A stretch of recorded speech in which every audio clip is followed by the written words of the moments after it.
स्वागत है आप सभी का आज के हमारे वीडियो में। आज हम डिस्कस करने वाले हैं भारत सरकार की सबसे महत्वपूर्ण फ्लैगशिप योजनाओं में से एक प्रधानमंत्री जन धन योजना, जिसने भारतीय आर्थिक परिप्रेक्ष्य की दशा और दिशा बदल दी।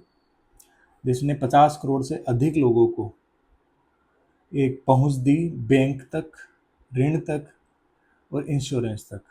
आज इसी के बारे में हम जानेंगे और वर्तमान परिदृश्य में इसकी इम्पोर्टेंस क्या है, साथ साथ वो भी डिस्कस करेंगे। प्रधानमंत्री जन धन योजना, शुरुआत करते हैं इसके इंट्रोडक्शन से। क्या है प्रधानमंत्री जन धन योजना? भारत सरकार की एक बहुत ही महत्वपूर्ण योजना है प्रधानमंत्री जन धन योजना। इस योजना की शुरुआत कब हुई थी? जैसे ही मोदी गवर्नमेंट आई थी 2014 में, 28 अगस्त 2014 को भारत के प्रधानमंत्री ने इसे लॉन्च किया था।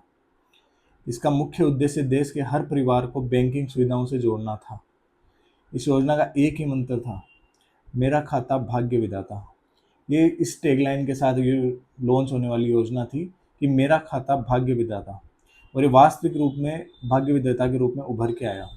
यह सिर्फ एक बैंक खाता नहीं था, बल्कि देश के हर नागरिक के लिए वित्तीय सुरक्षा और आत्मनिर्भरता की शुरुआत थी। इसने पहुंच दी ना सिर्फ बुजुर्ग लोगों को, निरक्षर लोगों को, महिलाओं को, गरीबों को, मजदूरों को, जिनकी पहुंच बैंकिंग तक थी नहीं, उनमें बैंकिंग साक्षरता का बहुत ज़्यादा अभाव था, उन तक पहुंचाने में प्रधानमंत्री जन धन योजना का बहुत बड़ा योगदान रहा। क्या उद्देश्य के साथ इसको लॉन्च किया गया था? अब पीएम जन धन योजना का अब उद्देश्य देखते हैं। बैंकिंग सुविधा, प्राथमिक लक्ष्य यही था कि घर में कम से कम एक व्यक्ति का या एक महिला का बैंक के अंदर अकाउंट होना आवश्यक हो। घर में जो महिला है उनकी बैंकिंग पहुंच बहुत सीमित थी। उनकी जो जमा पूंजी थी वो उनके पास केवल कैश के रूप में उनके पर्स में रखी रहती थी।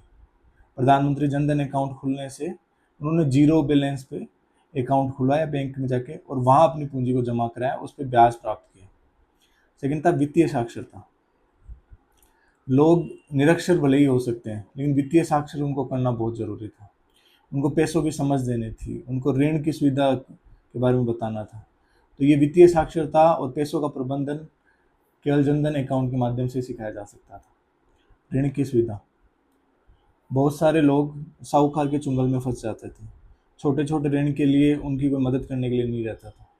भारत सरकार की जन धन योजना से उनके ना सिर्फ अकाउंट खुले, उनको ऋण की सुविधा भी मिली। 10,000 तक के ओवरड्राफ्ट की सुविधा मिलती थी, 6 महीने तक के सुचारू क्रियान्वयन के बाद। बीमा और पेंशन, भारत सरकार द्वारा हर जन धन धारक अकाउंट के ऊपर 2 लाख रुपए तक का, कितना, 2 लाख रुपए तक का बीमा किया गया। ये थे मुख्य मुख्य उद्देश्य जो हमने जाने। नेक्स्ट स्लाइड पे चलते हैं। प्रमुख लाभ और विशेषताएं, जैसा हमने डिस्कस किया कि जीरो बैलेंस अकाउंट खुला, ऐसी कोई बाध्यता नहीं थी कि भाई आप मिनिमम राशि आपको 1,000 रुपये 2,000 रुपये रखने की कोई बाध्यता है। रुपए डेबिट कार्ड दिया गया, जिससे आप एटीएम के माध्यम से पूरे देश में कहीं भी कैश निकलवा सकते हैं। 2 लाख रुपए तक का दुर्घटना बीमा कवर दिया गया, जो हमने अभी डिस्कस किया। ओवरड्राफ्ट की सुविधा दी गई। अगर आप अपने खाते को 6 मंथ तक सुचारू रूप से अगर क्रियान्वयन करते हैं तो आप एलिजिबल होते हैं 10,000 रुपये के एक ओवरड्राफ्ट फैसिलिटी को अवेल करने के लिए। डायरेक्ट बेनिफिट ट्रांसफ़र, इसने ना सिर्फ जन धन योजना ने बैंकिंग पहुंच दी आम नागरिकों को, बल्कि भ्रष्टाचार की नींव तोड़ के रख दी। जहां मुफ्त अनाज जैसी योजनाओं में खूब सारा धन भ्रष्टाचार में चला जाता था, डायरेक्ट बेनिफिट ट्रांसफ़र के माध्यम से जो बेनिफिशियरी है उनके अकाउंट में डायरेक्ट सरकार से सीधा बेनिफिशियरी के अकाउंट में डायरेक्ट मनी ट्रांसफ़र होने लग गई। इसने बड़ा एक क्रांतिकारी कदम के रूप में आगे बढ़ा। आवश्यक दस्तावेज और खाता खोलने की प्रक्रिया क्या है? देश में लगभग 50 करोड़ से अधिक जनधन अकाउंट है, फिर भी सीमित क्षेत्र में अभी भी बैंकिंग साक्षरता की कमी है, जनधन अकाउंट नहीं खुले हैं। तो बेसिक ये जानेंगे कि क्या क्या दस्तावेज है जिनके साथ कोई भी व्यक्ति, आपके आसपास कोई भी व्यक्ति है, वो जाके जनधन अकाउंट खुलवा सकता है।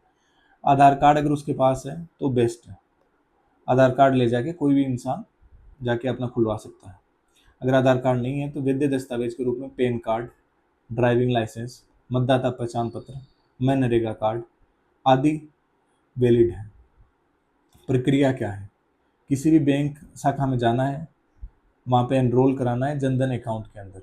आपको बिजनेस कोरिस्पोंडेंट के पास जाएं, बैंक मित्र रहते हैं हर एक बैंक खाता में, चाहे ग्रामीण बैंक है, चाहे प्राइवेट बैंक है, सरकारी बैंक है, किसी भी बैंक में एक आप बैंक मित्र के पास जाइए, जनधन अकाउंट के लिए अप्लाई कीजिए कि आप वैलिड आईडी कार्ड दिखा के खाता खोलने का फॉर्म भरें। अगर कोई व्यक्ति खाता खोलने का फॉर्म अगर भरने में असक्षम है तो वहाँ पे वो हेल्प ले सकता है, अपने दस्तावेज जमा करें और अकाउंट खुलवाएं। क्या कंक्लूजन और इम्पैक्ट है?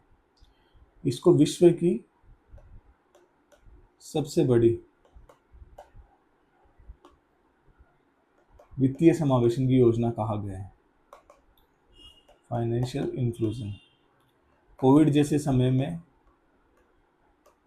जहाँ फिजिकली मनी का ट्रांसफर संभव नहीं था, वहाँ पे जनधन अकाउंट ने बहुत ही एक सफल कदम के रूप में सामने आया वो, क्योंकि एक जगह से दूसरे जगह मनी ट्रांसफर का बहुत ही आसान साधन हो गया। जनधन योजना एक सफल कदम था, करोड़ों नए बैंक खाते खुले इससे। गरीबों के लिए वित्तीय समावेशन के जरिए बैंक, ऋण और इंश्योरेंस के दरवाजे खुले। जेम ट्रिनिटी, जनधन, आधार और मोबाइल को बढ़ावा मिला। सरकार और नागरिकों के बीच में पारदर्शिता बढ़ी, जो अपन ने पहले डिस्कस किया कि करप्शन पूरी तरह से करप्शन को चोट करने वाली ये योजना थी, जिसकी आज भी बहुत ही मुख्यता और इम्पोर्टेंस आज भी है। धन्यवाद।